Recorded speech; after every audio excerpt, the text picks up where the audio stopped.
everyone. This is Mohammed from Paper Airplanes. Today's episode is going to be very special, not only for Paper Airplanes, but also for me. Before hearing from our guest, Jeffrey, please don't forget to subscribe and hit the bell button. Today's episode is following a very new title, which is Paper Airplanes' previous volunteers and staff. So, hello, Jeffrey. I'm pretty excited to have this episode with you. It's a pleasure. I'm really excited about this.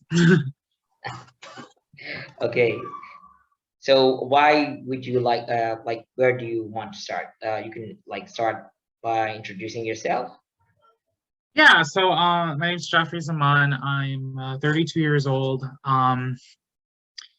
I went to the University of Illinois Chicago and I graduated from university about 10 years ago. Oh no, 9 years ago. My bad. My degree is in health information management. So right now I work as a medical biller, and I'm also now as of like 2 years ago, I became an English teacher online. For the past maybe 2 years, I've been trying to switch my career over to education. So 2 years ago, I got my teaching English as a foreign language certificate from the International TEFL Academy. And so now I'm going to talk about how I found out about PA. 2 years ago, I was looking for a practicum, some teaching opportunities just to kind of get my feet wet with the whole education thing. So I found Paper Airplanes through my TEFL school, and I signed up, I got accepted, and I became a tutor starting in June of 2020. My first student was a medical slash IT student from Aleppo, Syria. So he I'm going to tell you that this kind of goes into the next question, like about my experience. If I'm not going to lie, at first I thought I couldn't teach at all. I thought oh man, this is not for me. But then I think when I started teaching my student, he was actually really excited. Like, wow, you're such a great person and a great teacher. You're so nice. I'm like, oh, thanks. So that definitely, definitely made me feel good, and more importantly, made him feel good that he was with somebody and that he was comfortable with. So, yeah. So I guess starting with that experience with my student, I really began to like Paper Airplanes. I love to see the fact that, people from conflict associated countries, they were still able to get an education, they were still able to learn something, and that not even like a war or conflict could stop them, which is like really inspiring, to be honest. Because considering someone like me who grew up in a first world country where that's more easily accessible. So I'm just glad I was able to help someone get an education. So yeah, that's my introduction about myself with PA and who I am and how I got involved. Wow, like a great turn from let's say you went through from like health information management. I know that you still work in this job, but like a great turn from these kind of two title that are kind of big. They have a big difference. Oh, like between tutoring online and health information management, like both. Yeah. So it's a big fat difference. yeah, for real. Like, I mean, and also helping others, as you said, like people in conflict affected areas, and where the war at, and like accessing the education, no matter what kind of education, it's pretty hard. Yeah, so thank you for this. Thank Yeah. you for doing all of this, and thank you for helping people like who really needs help.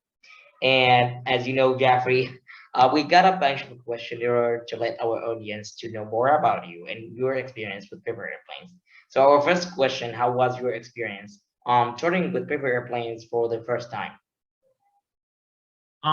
It was very mind blowing. I was like, wow, first of all, it was really cool to teach someone, like I said, that was from a conflict associated country. I was like, whoa, this is so cool. And like, I thought it was an amazing experience. Like, not only did I get to learn, I get to teach my student English, I also got to learn more about him, where he comes from.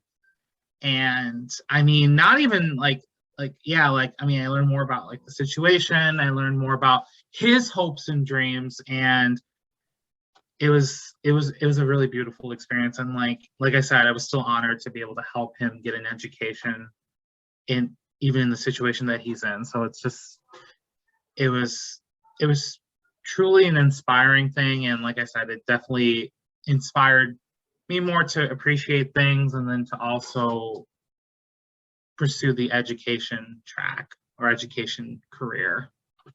Yeah. So like about the terrain, like I assume that you at the first place you felt like it was kind of rough, that like this is the online education actually like it's a new whole like thing that like in 21st century, so like teaching online when you first met your first student, uh, like how was that? Did you feel like it's gonna be like kind of hard, or like it felt like it went smoothly?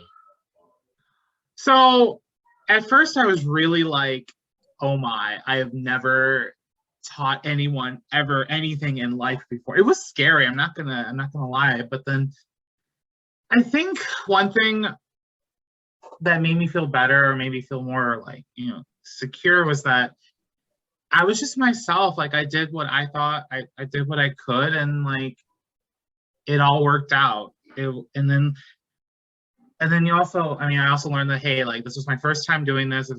If there's any mistakes, like, I'll just correct it and do better next time. And what I've also learned in general, especially through PA, is that your students are your biggest critics. Like, they know when there's something like, oh, there's something not up. So Yeah, like, so and like, what I've also learned is that if you like listen to the student and see what they want to learn and see what they want to do, and help them achieve their own personal goals, it's actually it makes everything a little easier, because then you know like what kind of direction to go in. yeah, totally. You get to new to make like to discover a whole new person and sometimes make friends. Yeah, Exactly. Like we're still friends to this day. Like, he'll sometimes contact me once in a while, like, hey man, what's up? Like, how you doing? And we're always talking about like, oh yeah, like one day we're gonna meet, and we'll meet somewhere in the world, whether it be Syria, whether it be like Japan, whatever. I mean, he wants to go to Japan someday like I do. So I'm hoping, inshallah, one of these days we'll meet. We'll yeah. meet. Okay, so moving to the next question, how was touring how has touring your student affected their life, and how have they affected yours? So I think with their life, I think it's just good for them to see that they have a friend that they can talk to about, and not even just about their English education, just about things in general. Like, if they need someone to like support them, like they have somebody there. Like, and like I said, with me, I think it showed me that, it helped me appreciate what I have in my life, and it helped me appreciate like that, well, like I said, what I have in my life, and what also, what, and it definitely like shows that, like, I don't know, it's like, I'm sorry, like I said, I think that's like the big thing. It helped me appreciate what I have in my own personal life, and it also like Your it own inspired online. me to like, Yeah. you know like I said, become a better teacher, become like the best teacher there is, and hopefully someday that I can continue to do so. Yeah, I totally understand this, especially when you like when you hear from your student about their like about the war, in different regions, you feel like you have the capability in order to help them in their education, and you feel like yeah, they with these circumstances they achieved a lot, And what about me in a good, in a good circumstances? So yeah, they give you a push,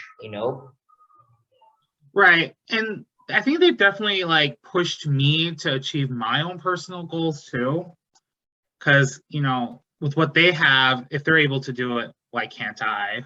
With someone who who can't really understand what they're personally going through. So it's like, you know what, like, because like a lot of us here tend to say like, oh well, we can't achieve this, we can't achieve that, we can't do anything. But like, I look at these students from PA and like who are in a difficult situation, they're able to be like, hey, like they're able to make it work somehow. And like now, like I've seen a lot of my other PA students like go to other countries and like get their graduate degree. Like I think one of my so I also taught the IELTS program too. Like one of my IELTS students like told me the other day, like he finished his master's program. I think he's aiming to get his doctorate too. And I'm like, and I have to say, like, that's really, really inspiring.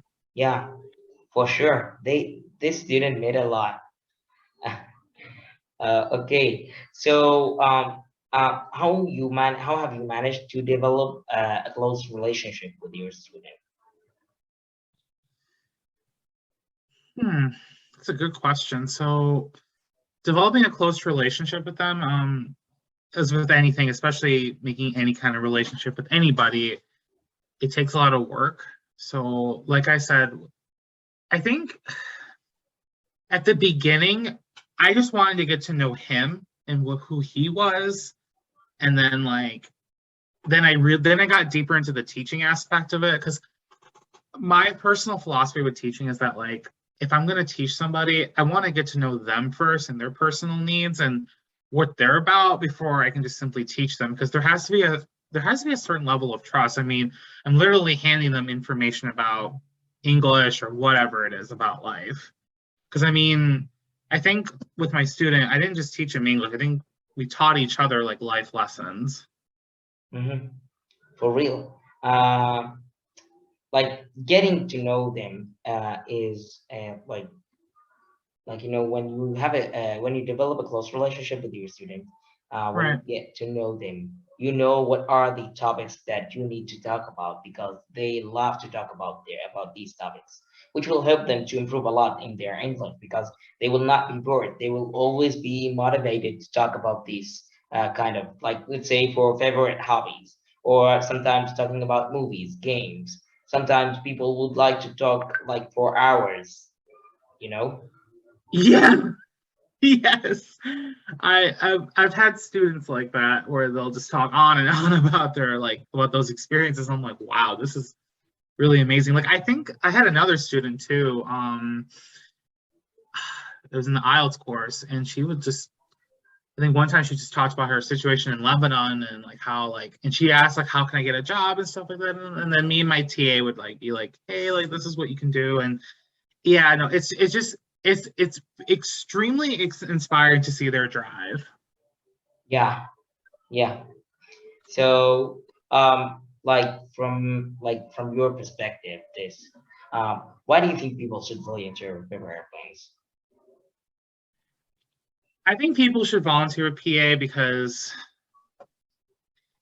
you will develop a true, genuine relationship with these students. And I mean, you won't just be tutoring someone or helping someone get an education. You'll have a friend for life. Like, I still keep in contact with a lot of people from these days, like, including Muhammad here.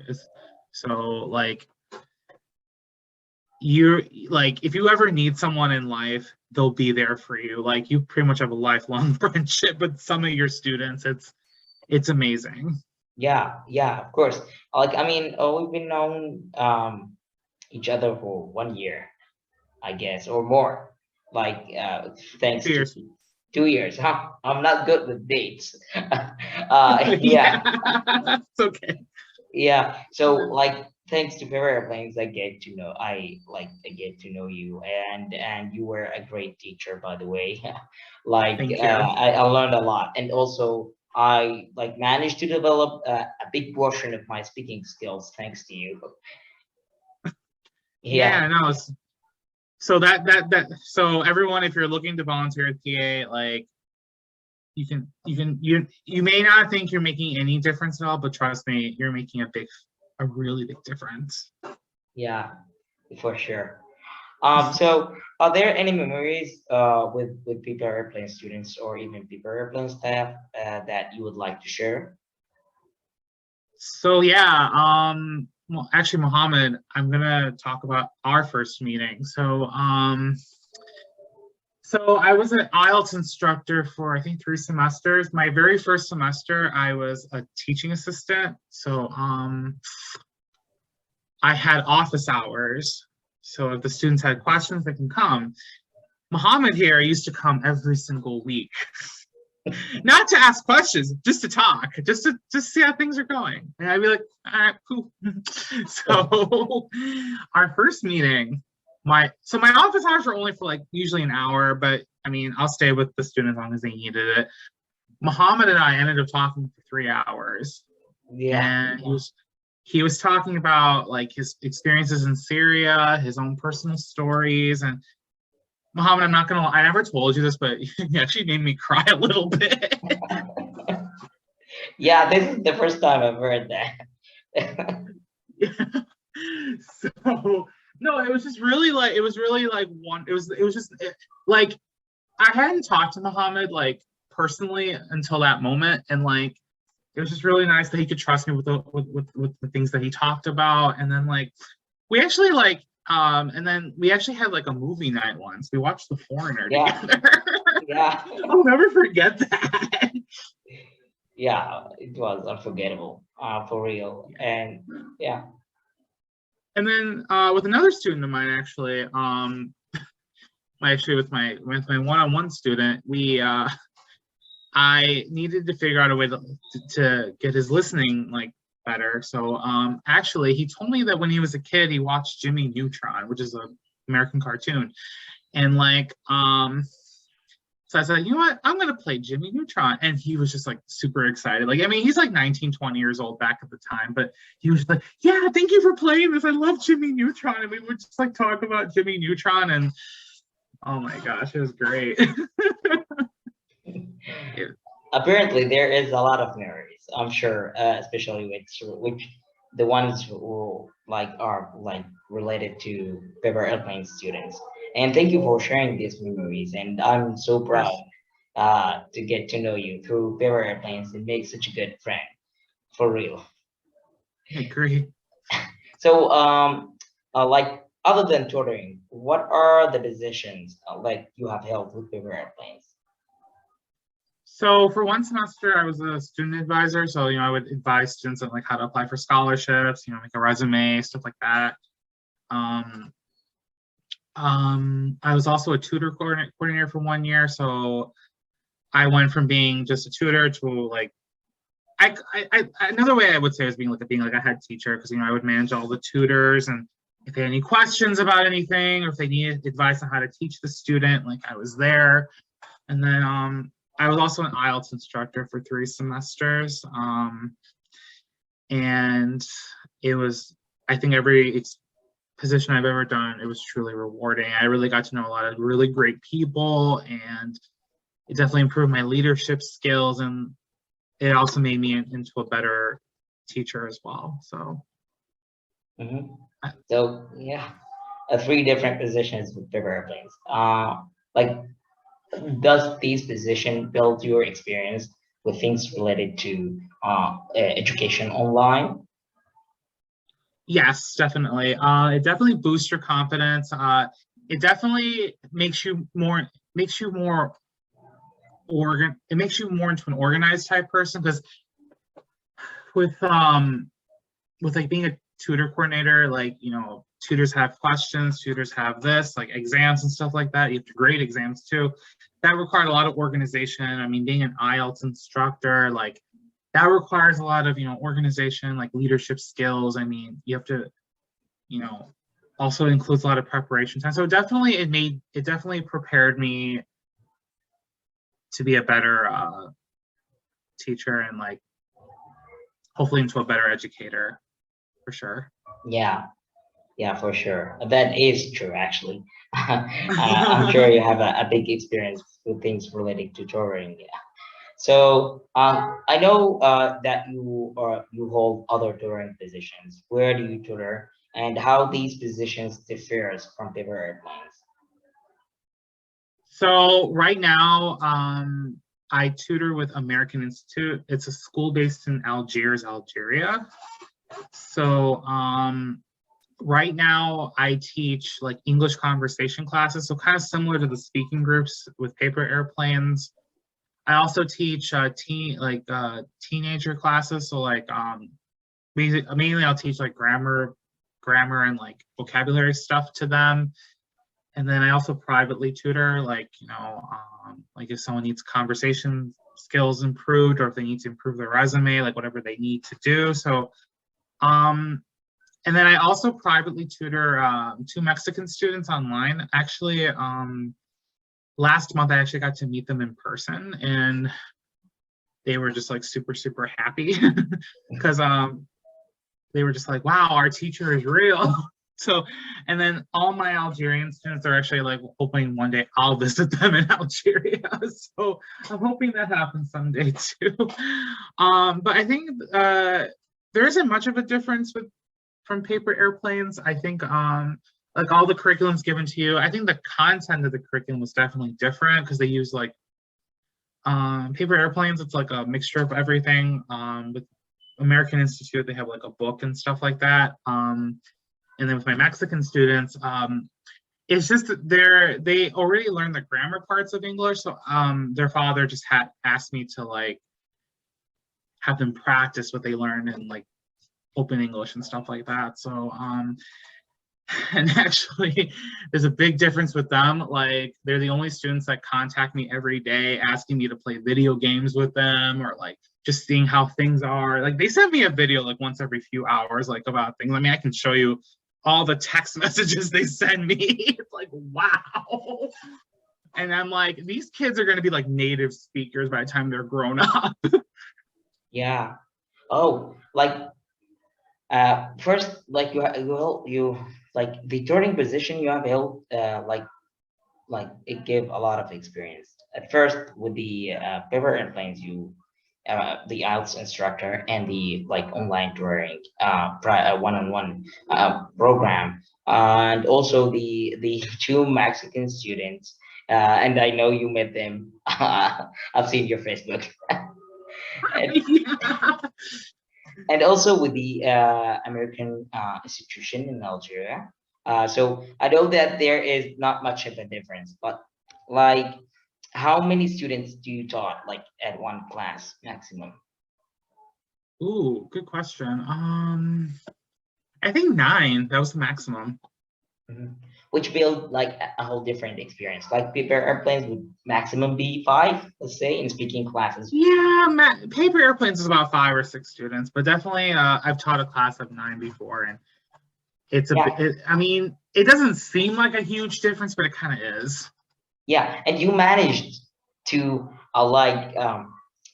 let's say run a whole session with nine students online, teaching them a foreign language that they don't know about it that much. Let's say if they are a beginner level, they don't know much about like English language, and unfortunately, you don't know any Arabic. Let's say you know a little bit about Arabic, so it must have been hard, but you managed to do it. Like apparently, it is hard, as I said, Mm. like teaching nine students online in a foreign language. It is hard, but you managed to do that. Yeah, I think another difference I just thought about was that the classes at American Institute are actually longer. Like I think I've done like 2 to 2.5 hours in one Wow, class. that's a lot. Yeah, I think actually one of my teen students, he wanted me to do 3 hours, and I was like, you're crazy." That's a lot for sure. That's a Yeah, no, lot. I think I did that once, and I was just like, I'm so tired. Yeah, you feel like you were working out. Yeah. Yeah, no, it's crazy. Yeah. So I know you travel a lot, and I know like you visited a lot of places. Like how many? Let's say Could you give us more about the places you visited? You have visited, and what, like, which one was your favorite? So I've been to 35 countries. I'm not going to name all of them because we don't have time for that. It'll be 37 in about what? Yeah, about 4.5 months. But anyway, I digress. So my favorite place was probably Japan because I grew up watching anime and eating, well, not eating sushi. Actually, here's the funny part. I didn't even like Japanese food when I was little. Now I love it. But like, yeah. So like, that was definitely one of my favorite places. I mean, the food's amazing. Like the scenery is really cool. I mean, nature wise and just like all the stuff that they have there. I think another favorite country I have is New Zealand. Like I if it wasn't against the law, I think I'd stay there forever and ever. It's just like it was just so nice. Like it was so beautiful. And then I'm trying to think where else I've gone that's really cool. I've been to Morocco. That's a really wonderful place. Yeah, the people are very friendly. The people are like the food is really amazing, and I love Moroccan culture a lot. So it was really nice. Actually, I met I well, this is actually in general. Like I think every time I go anywhere, I always meet someone new. Like I have a friend like Morocco. Like I went to Canada recently, and I met a guy from Mexico, and or like I think I was in like London one time, and I met another friend. So but in about 4.5 months, I'm going to South Africa and Lesotho, and then I have a day layover in Turkey. So like I'll actually get to meet another like PA staff member as well. So it'll be really fun. Yeah, I'm sure. You are like a celebrity. You have a friend, but instead of fans, there are friends. You have friends like from all around the world, Africa, Europe, Asia, Middle East, all of them. You have friends in there. So yeah, you are lucky. Like I mean, teaching online have built all of these relationships worldwide. Yeah, no, it's crazy. Like I actually never thought I would like I never thought I would have friends from all over the world. And honestly, if it wasn't for my beginnings at paper airplanes, this probably wouldn't have ever happened. Oh, thank you. And also, Paper Airplanes would like to thank you a lot for your effective role in it. Like, thank you from the bottom of our heart for all the great things you've done for Paper Airplane students and for the conflict affected individuals. So, no more question. It was like really, really great to have you. And like, thank you for your time for being with us. But Thank you very before we much for go, having me. Yeah, huh? yeah, but before we go, like, I'm really thankful, like, for It's my teaching me pleasure. English. No problem. Yeah, You were an excellent student, Mohammed. thank you, thank you. It means a lot. So, if you thank you for watching this video, and please don't forget to subscribe and hit the bell button so you can receive always the news and videos. And if you want to know more, if you want to know more about paper airplanes and the English program, the link in the description. And also, if you would like to help paper airplanes, the donation link is also in the description. You can help paper airplanes to reach out to more conflict affected individuals worldwide. Thank you so much.